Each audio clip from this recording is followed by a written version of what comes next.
Assalamualaikum warahmatullahi wabarakatuh. Selamat pagi anak-anak. Bagaimana kabar kalian hari ini? Alhamdulillah baik semua ya.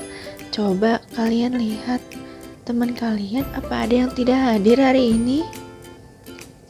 Hadir semua? Alhamdulillah ya. Oke, baiklah. Sebelum kita memulai pembelajaran hari ini, alangkah baiknya kita berdoa dulu ya. Silakan Budi pimpin teman-temannya untuk berdoa. Berdoa selesai. Oke, kita mulai belajar ya. Coba kalian lihat benda-benda di sekitar kalian. Ada benda apa saja? Ya, ada meja, ada kursi, ada tas, buku, pensil, dan masih banyak lagi ya. Nah, benda-benda tersebut termasuk ke dalam golongan benda apa ya? Benda padat. Nah, selain benda padat, ada juga yang namanya benda cair dan benda gas. Contohnya dari benda cair adalah air, minyak, dan bensin. Nah, kalau contoh dari benda gas adalah oksigen.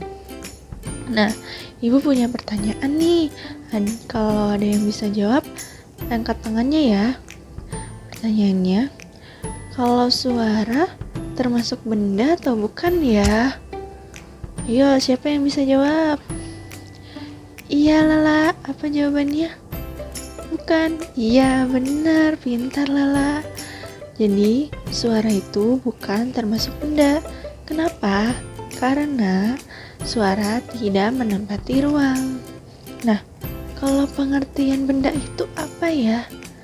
Benda adalah segala sesuatu yang menempati ruang dan berwujud, serta dapat dirasakan, dilihat, atau diraba.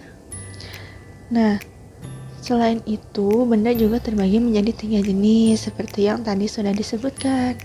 Ada benda padat, benda cair, dan benda gas. Nah, selain itu juga benda memiliki berbagai ukuran, warna, dan bentuk yang berbeda. Nah, kalau berdasarkan ukuran, benda itu tergolong menjadi ukuran yang besar, kecil, panjang, atau pendek. Misalnya, meja yang berukuran besar dan penghapus yang berukuran kecil. Nah, kalau berdasarkan warna, setiap benda memiliki warna yang berbeda-beda. Nah, kalau berdasarkan bentuk, benda memiliki berbagai bentuk. Ada yang bentuk persegi, persegi panjang, lingkaran, segitiga, dan masih banyak lagi. Nah, coba sekarang kita kelompokkan benda-benda yang berbentuk persegi panjang. Ada apa saja? Ada persegi, ada papan tulis, ada kotak pensil, ada buku tulis, dan masih banyak lagi. Nah, salah satu benda yang berbentuk persegi panjang ini ada penggaris. Ini penggaris ya namanya. Nah, ada yang tahu nggak penggaris itu apa ya? Penggaris adalah alat ukur yang digunakan untuk mengukur panjang suatu benda. Nah, selain penggaris, masih banyak alat ukur yang lainnya. Contohnya seperti meteran kain, alat ukur untuk tinggi badan, ada juga meteran untuk bangunan, dan sebagainya. Nah, setiap alat ukur mempunyai satuan. Ada yang sentimeter, ada yang meter, dan ada yang kilometer. Nah, kalau penggaris ini, dia itu satuannya sentimeter.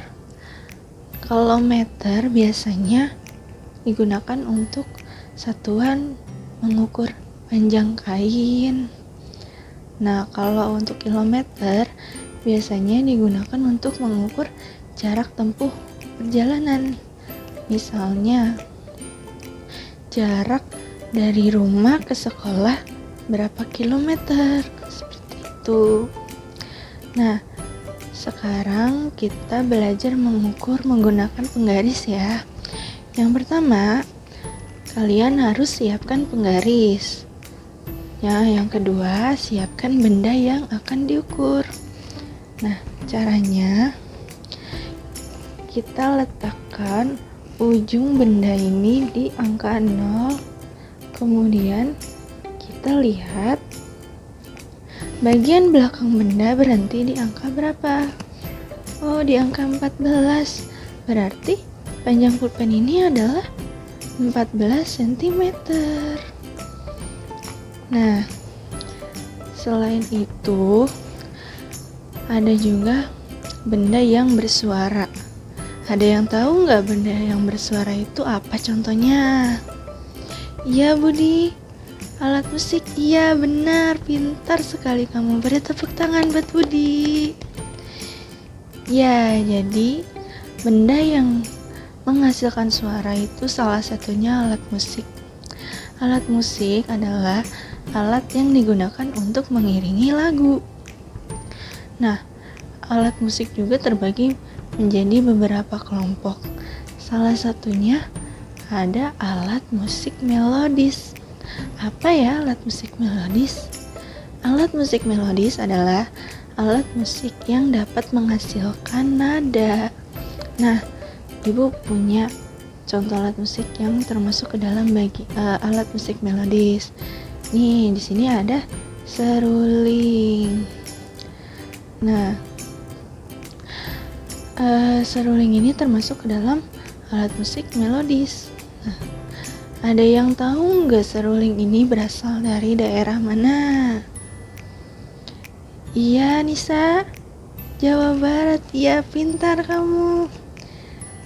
Jadi seruling ini dari daerah Jawa Barat. Nah, cara memainkannya adalah dengan ditiup, kemudian lubang angin yang ada di sini nanti ditutup dengan jari.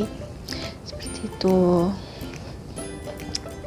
Baik, karena waktu pembelajaran kita sudah hampir selesai, saatnya kita beres-beres untuk pulang. Tapi sebelum kita mengakhiri pembelajaran hari ini, Ibu punya satu teka-teki. Nanti yang bisa jawab akan Ibu kasih bintang. Dengerin ya. Nanti kalau ada yang bisa jawab, angkat tangannya ya. Oke, teka-tekinya ada sebuah benda tak terlihat namun dapat tercium, tak dapat ditangkap namun dapat dirasakan. Benda apakah dia? Ayo yang bisa jawab diangkat tangannya ya. Ya Budi, jawabannya gas. Ya benar, pintar Budi. Beri tepuk tangan untuk Budi. Ya, jadi jawabannya gas, benar. Selamat Budi, kamu dapat bintang ya. Oke, silakan sekarang rapikan buku kalian, masukkan ke dalam tas. Jangan sampai ada yang tertinggal ya. Oke, sebelum pulang, alangkah baiknya kita berdoa dulu. Ayo, silakan Budi pimpin teman-temannya berdoa ya. Dimulai. Selesai. Oke. Ibu akhiri pembelajaran hari ini. Wassalamualaikum warahmatullahi wabarakatuh.